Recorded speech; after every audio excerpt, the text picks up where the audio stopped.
My first taste of freedom came when I learned to answer the phone with 777-4185, who's speaking, please. As a member of the Gen X generation, that is someone born, I believe, before 1972 and the early 2000s, I spent my childhood making phone calls over the landline. However, today's youth aren't used to having phone conversations. They are native to the world of texting and emojis. While striking up a conversation with somebody in person may come naturally, knowing when to pause, jump in, and wrap things up is an essential skill when communicating over the phone. You'll have to adjust to this new norm. Now, because my thumbs are so large, I tend to leave a voicemail instead of typing one, so it usually takes me a few tries before I'm able to express myself clearly. For a few reasons, including the fact that I occasionally mix up my words, I lack the stamina to strike the appropriate tone of voice, so I often speak at length without getting to the point. I find myself at a loss for words on occasion. Now, I don't appear to be in the majority when it comes to preferring human interaction. To communicate via text, social media, or email, most people today rely on their mobile devices. The phone's keypad is tiny and awkward to use. The screen is dim and messages can only be 160 characters long, making it difficult to text. So the decision of whether to text or talk when communicating via mobile is obviously crucial. Since texting is more difficult than calling, the preference must be based on something else. Some people prefer texting because it allows them to be more relaxed and candid.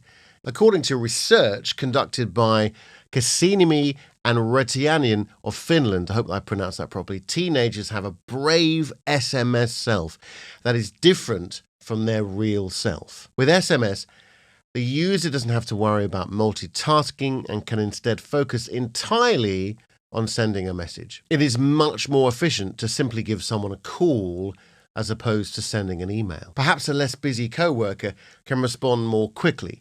Non-verbal cues like breathing, pauses, and sighing can convey empathic or exasperated feelings, and tonal manipulation such as pitch patterns, inflections, etc., can convey emotional context in spoken discourse.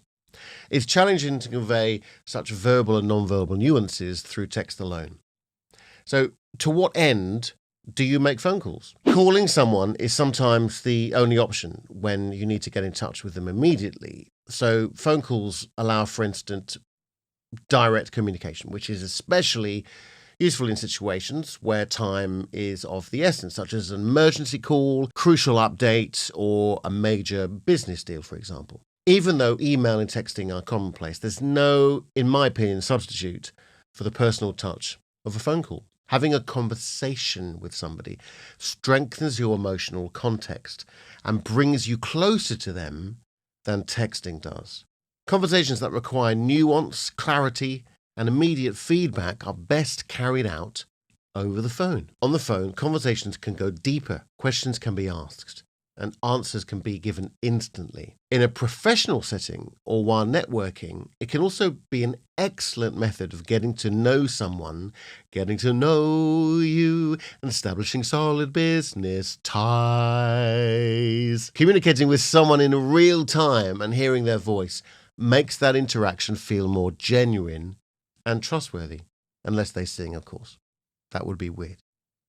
Even though a tone of voice, pitch, and rate of speech are not visible on a phone call like they are in face-to-face conversations, they are still discernible. These hints add nuance to the conversation by providing context and shedding light on the speaker's emotions, attitudes, and goals. Social anxiety disorder, or SAD, includes the subtype known as phone anxiety, or other words, telephobia. You don't have to suffer from social anxiety disorders to despise making phone calls. ABC's Australia Talks found that 56% of young adults, those between the ages of 18 and 22, get nervous before making a phone call.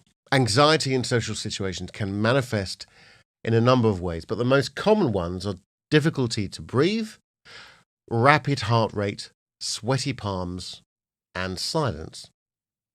And of course, avoiding making a phone call at all. Among the emotional manifestations are anxiety, fear, and shame, negative self-talk, racing thoughts, and an ability to focus are all examples of cognitive symptoms. If you suffer from social anxiety disorder, you may find it challenging to make sense of the world around you. Facial expressions, gestures, and body language are all examples of nonverbal cues that can be used to enhance communication, establish rapport, and convey meaning. Altering the pitch of your voice, the quality of tone, and the volume at which you speak are all crucial communication tools. However, when texting, these considerations typically go out of the window. Telephone conversations are live in the same way as studio recordings are for singers or musicians. There is no room for error.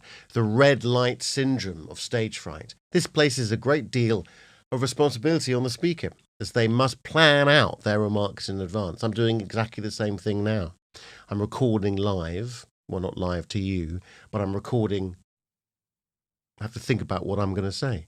So, for instance, not being able to read the other person's body language may make you feel awkward or restrained if you struggle with confidence in your voice or your ability to express yourself. You need to give your full attention when talking on the phone. Otherwise, you risk sounding hurried or flustered. It's tough to give a conversation your full attention when you're preoccupied with other things. While texting can be a safe haven from social anxiety, it can also amplify symptoms in some people. Make it a goal to make more phone calls instead of sending texts, especially to those closest to you. While there is time and a place for texting, there is nothing like the comfort of a real-time conversation to calm nerves about picking up the phone. If making an outgoing call to a stranger makes you nervous, try calling someone you know first. Start with people you know well, that are sympathetic to your situation, and will give you time to work up your courage.